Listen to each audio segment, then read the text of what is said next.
It was supposed to be just another trip, until he heard a sound that would change his life forever.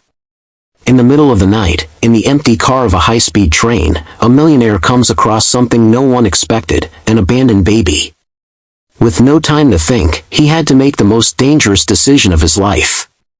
What happened that night would leave the entire world speechless.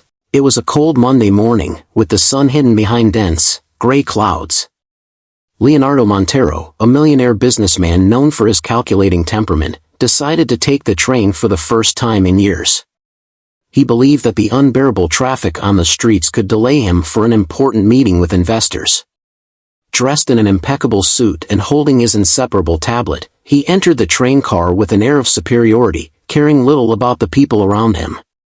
The journey began like any other, the mechanical noises of the train, scattered conversations, and the occasional sound of someone typing on their phone. Leonardo was focused on his financial spreadsheets when an unexpected sound broke his bubble of indifference: crying. At first, he tried to ignore it, assuming it was a child with their parents nearby. But the crying continued, weak yet persistent, almost like a plea for help. It started to irritate him. He looked around, trying to identify the source of the sound, but no one seemed to pay attention. Finally, something compelled him to stand up. His eyes scanned the train car until they found, in a forgotten corner, a small basket covered by a worn-out blanket. Leonardo hesitated as he approached. When he removed the blanket, he found a baby with a reddened face and tears streaming down. Next to the child, a crumpled note read, "Please take care of him. I can't anymore." Leonardo froze. His world of numbers and negotiations instantly disappeared. A man who had always prided himself on being practical and emotionally detached was now facing something he didn't know how to process. The train doors opened at the next station, but he remained still, staring at the child. What should he do? Hand the baby over to the police? Ask for help from the other passengers? Or, in some inexplicable way, take on this responsibility himself? The train started moving again, and Leonardo realized he had only seconds to act. With an impulse he himself didn't understand, he picked up the basket with the baby and stepped off at the next station. His heart pounded uncontrollably as he walked along the empty platforms. The only certainty he had was that his life, from that moment on, would never be the same. With the baby in his arms, Leonardo walked hastily through the station, feeling curious gazes upon him. The basket, now pressed tightly against his chest, seemed heavier with each step. He had never felt so disoriented. It wasn't fear, it was something different, a mix of responsibility and a deep sense of inadequacy.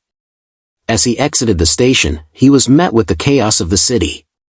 The sounds of honking horns, street vendors, and the endless flow of people seemed louder than ever. He looked down at the baby, who was now calmer but still sniffled softly, tiny eyes shut. How could someone abandon such a defenseless life?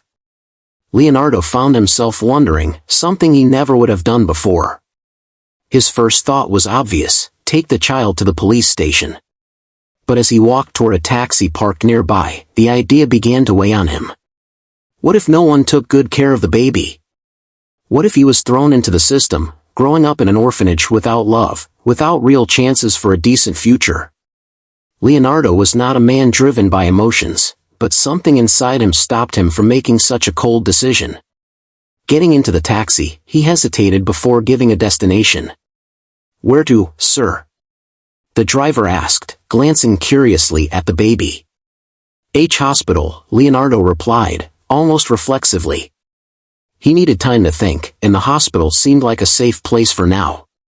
During the ride, he felt an internal conflict he had never experienced before. He was the same Leonardo who never hesitated to fire hundreds of employees to save his company's profit margins, yet now he found himself torn over an abandoned baby. Something about the child's fragility touched parts of himself he didn't even know existed. When they arrived at the hospital, he was met by a receptionist who looked at him with suspicion. "I found this baby on the train," he explained, feeling strangely vulnerable as he spoke the words. He was abandoned. The woman frowned. "I'll call social services." "Please wait a moment." As he waited, Leonardo watched the baby, now sleeping peacefully. The tiny fist was clenched, and his breathing was so soft it was almost imperceptible. He felt a tightness in his chest. What would happen to the child now? Would he end up somewhere where no one truly cared? When a social worker arrived, a middle-aged woman with a serious expression, Leonardo realized he was about to say goodbye to the baby. "Thank you for bringing him, mister," she said, gently taking the baby. Leonardo didn't respond. He stood there, watching as the social worker carried the child away. Something inside him screamed for him to do something, but what? He was just a wealthy man with no experience in caring for children. What could he possibly offer? Suddenly, he heard a distant cry. It wasn't loud, but it was enough to pierce his heart. It was the baby. Without thinking, Leonardo took a few steps forward, catching the social worker's attention. "Wait," he said, his voice firmer than he expected. "What if I took care of him?" The social worker looked at him, surprised. "Are you saying you want to take custody?" Leonardo froze for a moment. Was that what he wanted? He didn't know. He only knew that he couldn't let him go. The words escaped Leonardo's mouth before he could truly process them. Take custody? He had no idea what that actually entailed. The closest he had ever come to taking care of a living thing was his office plant, which probably survived by pure miracle. The social worker studied him for a few moments, as if trying to gauge his seriousness. "Sir, this is a very serious decision," she said, her tone a mix of skepticism and concern. "This isn't something that can be decided on impulse." Leonardo knew that, but something inside him wouldn't let him back down. "I have resources. I can ensure this child has everything he needs," he stated, trying to hide his nervousness. The social worker sighed. "Resources aren't everything, sir. This child needs love, patience, and stability. It's not just about money." Those words echoed in Leonardo's mind. He knew he was out of his comfort zone, but there was something about that child that kept him from simply walking away and going back to his life. "Give me a chance," he said firmly. The social worker hesitated but eventually agreed to conduct a preliminary assessment of the situation. He received basic instructions about the temporary custody process and the need for strict follow-ups. It all seemed overwhelming, but Leonardo was determined. A turbulent start. In the days that followed, Leonardo's life was turned upside down. His luxurious, impeccably decorated apartment was now filled with diapers, bottles, and toys. He barely knew how to hold the baby on the first day, but over time, he started to adapt, even if awkwardly. One of the most memorable moments happened on the third night. The baby, whom he had decided to name Miguel, was crying incessantly in his makeshift crib. Leonardo tried everything: milk, a clean diaper, even humming a song, something he never imagined himself doing. Nothing worked.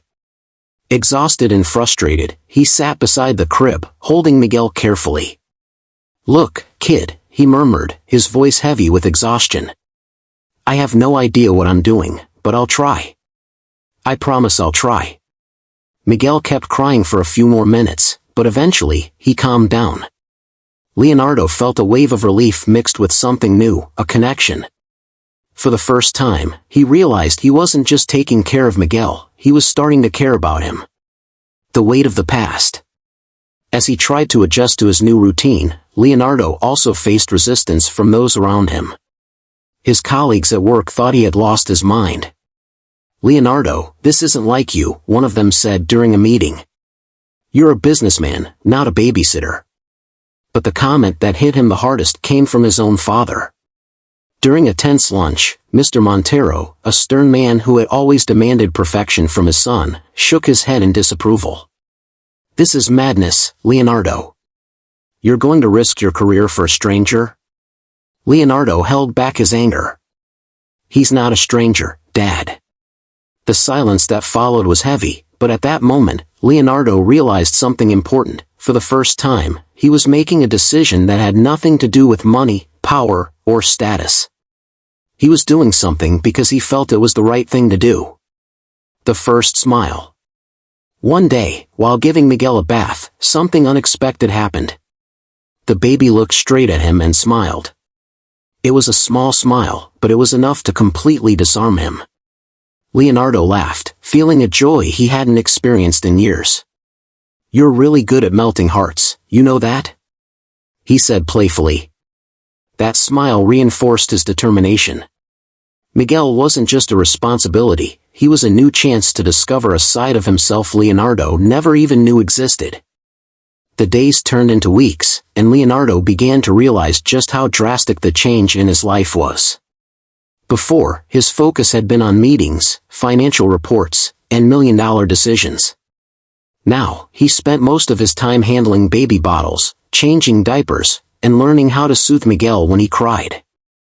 However, the challenges were far from over. Although he was adapting to the routine of caring for Miguel, an invisible battle was taking place inside him. With every smile from the baby, he felt more connected, but at the same time, one question haunted him: was he really the right person to take care of Miguel? An unexpected visit.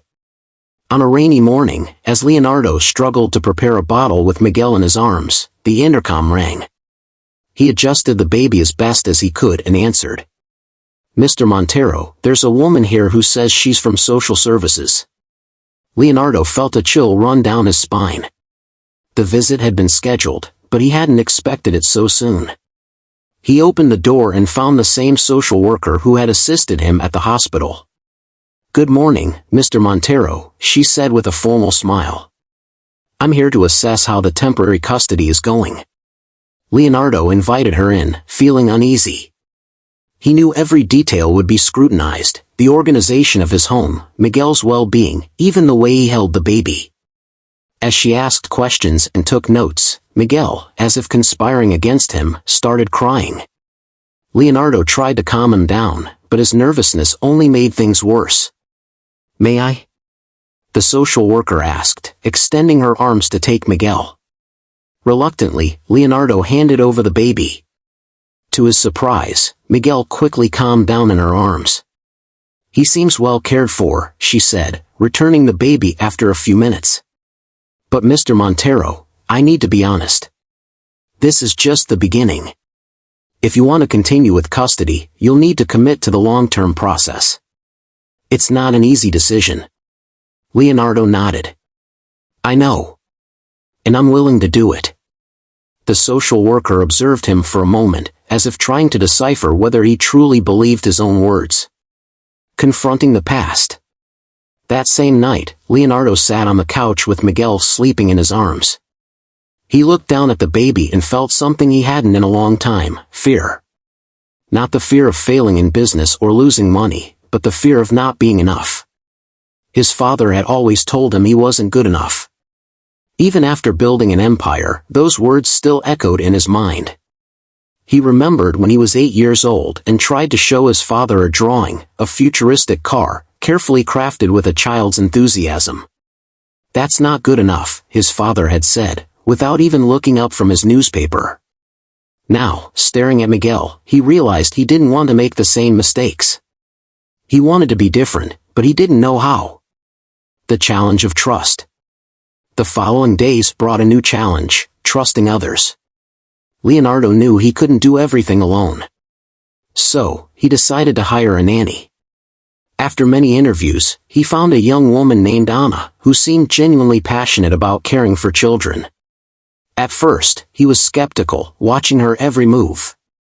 But over time, he realized Anna was good at what she did. She had a calmness he envied, and more importantly, Miguel seemed to adore her. "You're doing a good job, you know?" she told him one day while putting Miguel to sleep. Leonardo laughed, half in disbelief. "I'm not so sure about that, but I'm trying." "That's all that matters," Anna replied with a smile. The moment of decision. One afternoon, while walking through the park with Miguel in his stroller, Leonardo saw something that deeply moved him. A family was playing tag, laughing and running together. It was a simple scene, but it hit him in an unexpected way. He stopped and looked at Miguel, who was awake and curiously observing the world around him. For the first time, Leonardo allowed himself to imagine a future with this child, teaching him how to ride a bike, helping him with his homework, watching his school performances. It was terrifying, but at the same time, it felt right. That night, he made a definitive decision. If fate had placed Miguel in his life, he would do everything in his power to be the father that child deserved. A night of trials. A peaceful night turned into one of the most challenging of Leonardo's life.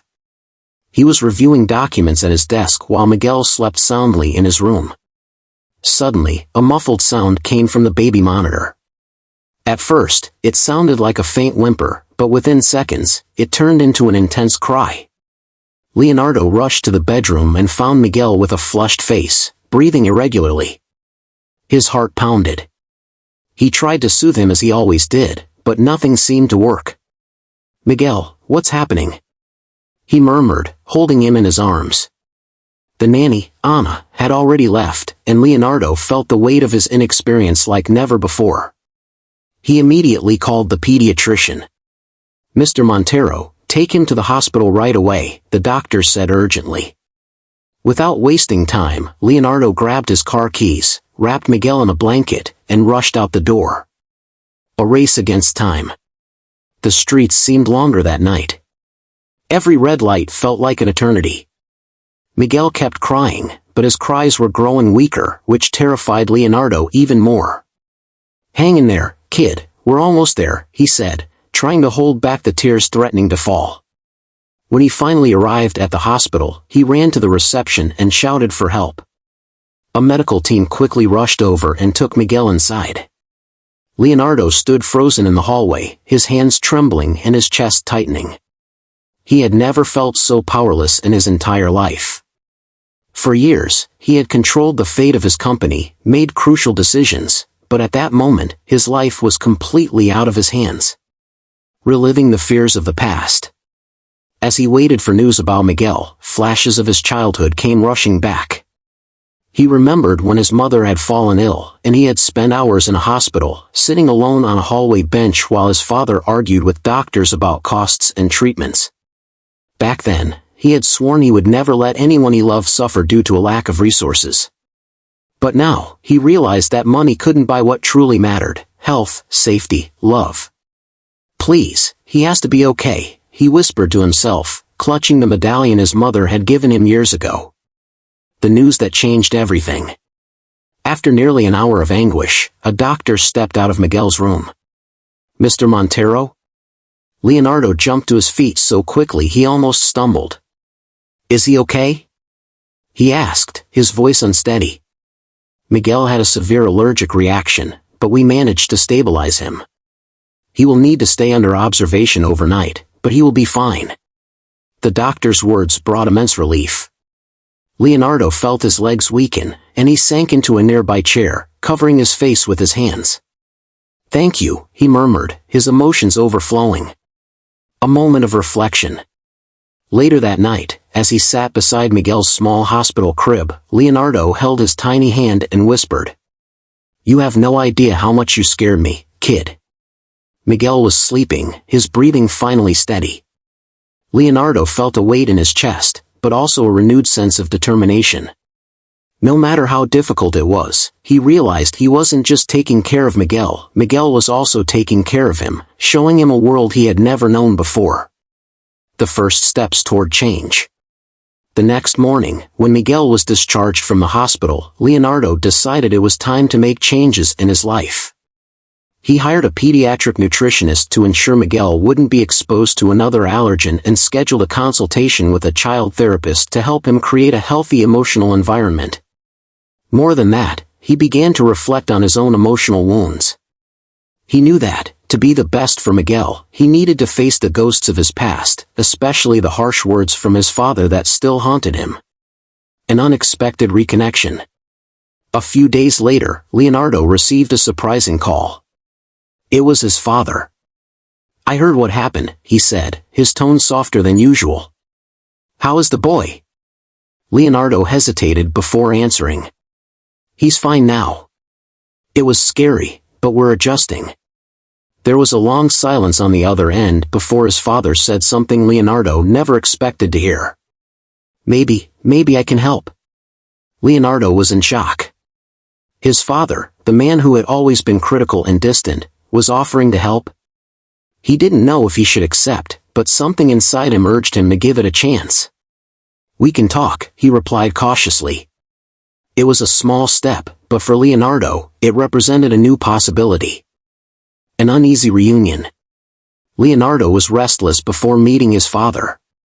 It had been years since they had last sat down for a conversation without accusations or blame. Now, with Miguel sleeping peacefully in his room, Leonardo tried to prepare himself mentally. He looked around the impeccably organized living room, where every piece of art and furniture seemed carefully chosen. Despite this, he felt an emptiness. "It's just a conversation, Leo. Just a conversation," he murmured to himself. The intercom rang, interrupting his thoughts. He took a deep breath before answering. "You can come up." A tense encounter. Minutes later, the door opened, and there he was, Gustavo Montero, his father. Even after all these years, his presence was still intimidating. Dressed in a dark suit, Gustavo looked exactly like the businessman Leonardo had always tried to surpass. "Thank you for having me," Gustavo said, his voice sounding less rigid than Leonardo remembered. "Come in." The two sat across from each other, a glass table between them. The tension was almost palpable. "So, what do you want to talk about?" Leonardo asked bluntly. Gustavo looked down, thoughtful, before answering. "I want to know more about Miguel." Leonardo was surprised by the response. He had expected criticism or unsolicited advice, but not a sincere question about his adopted son. "He's amazing, Dad. Smart, curious, full of life." Leonardo paused for a moment, holding back emotion. "But he's been through a lot." Gustavo nodded, seeming to absorb every word. "I heard about what happened at the hospital. It must have been tough." "It was," Leonardo admitted, not hiding the truth. "I thought I was going to lose him." The weight of expectations. A silence settled between them as both men processed the moment. Then, Gustavo broke it. "You've always been stronger than you think, Leo." Leonardo looked at him, incredulous. "Strong? You never told me that before. In fact, I spent my whole life trying to prove I was good enough for you." Gustavo sighed, resting his elbows on his knees. "I was wrong. I thought pushing you was the best way to prepare you for the world, but now I see that I only pushed you away." Leonardo felt a mix of relief and anger. For years, he had longed to hear those words, but now that they had finally come, he wasn't sure how to respond. A small beginning. The conversation continued, slowly, as they unearthed old wounds and tried to find common ground. Gustavo spoke about his regrets for being so harsh, while Leonardo revealed how much the lack of emotional support had marked him. When Gustavo finally left, Leonardo felt as if a small weight had been lifted from his shoulders. It wasn't a full reconciliation, but it was a start. An unexpected connection. The next morning, Leonardo was playing with Miguel on the living room rug when he received a message from his father. It was an old photo of Leonardo as a child, holding a soccer trophy. The caption read, "You were always my pride. I just didn't know how to show it." Leonardo stared at the photo for a long time, his eyes welling with tears. "I think we're making progress, kid," he said to Miguel, who responded with an innocent laugh. A growing bond. The following days were filled with small changes. Gustavo started visiting more often, bringing gifts for Miguel and trying to build a bond with his grandson. "He has your smile, you know?" Gustavo commented during one of his visits. Leonardo laughed, shaking his head. "Maybe. But I hope he doesn't inherit my temper." "Or mine," Gustavo replied, with a rare smile. It was strange, almost surreal, to see his father relaxed and genuine. Leonardo realized that maybe there was room for forgiveness and growth, even after all this time. A new perspective. One night, as he tucked Miguel into bed, Leonardo reflected on how much his life had changed since he had found that abandoned baby on the train. He began to see his own journey in a different light. Maybe it wasn't Miguel who needed me, maybe I was the one who needed him, he whispered to himself. Miguel was more than a responsibility or a test. He was a gift, a constant reminder that life was about more than financial achievements or professional success. It was about love, connection, and the courage to change. Time moved forward, bringing changes and revelations.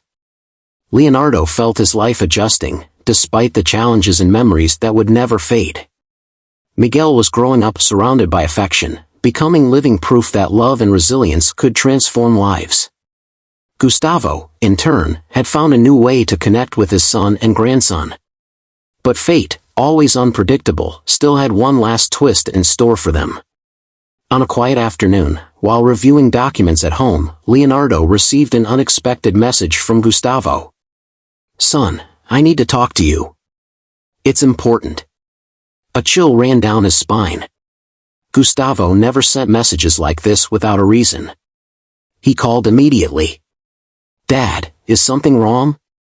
There was a moment of hesitation before the response. "I went to the doctor today. The tests confirmed. I don't have much time." Leonardo felt the air leave his lungs. The words seemed to echo from a distant place. "What? What are you talking about?"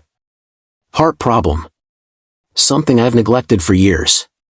But, son, I don't want this to drive us apart. I want to make the most of the time I have left with you and Miguel." Leonardo closed his eyes, absorbing the impact. For so long, he had fought against the shadows of the past, against his father's coldness. Now, cruelly, time was demanding its price. "I'll be here, Dad," he said, his voice firm but filled with emotion. "We'll face this together." The farewell and the new beginning. In the following months, Gustavo dedicated himself to creating memories with Leonardo and Miguel. They had family lunches, took walks in the park, and told stories before bed. Small moments that became eternal. On a gray day, Gustavo called Leonardo for one last conversation, his gaze a mixture of serenity and regret. "Son, I want to ask something of you." "Of course, anything." "Live without fear. I spent my life trying to make you strong, but I think I just ended up putting you in a cage. Now, I see that you found something greater than all that. You found love. And that's what really matters." The words hit Leonardo hard. He had always tried to prove something to his father, when, in truth, he never needed to do that. "I promise, Dad. I'll live fully. I'll honor this." A few days later, Gustavo passed away. The farewell was painful, but for the first time, Leonardo didn't feel alone. Miguel was there, his friends were there, and above all, he had found peace within himself. The bird in the cage. On a sunny afternoon, walking through the park with Miguel, Leonardo watched a bird leave an open cage, flying toward the sky. "Look, Daddy!" The bird flew away. Miguel exclaimed. Leonardo smiled, feeling the wind on his face. "Yes, son. But it left its mark before it left." Life, Leonardo thought, was a cycle of goodbyes and new beginnings. And in that moment, he knew he was ready for the next flight.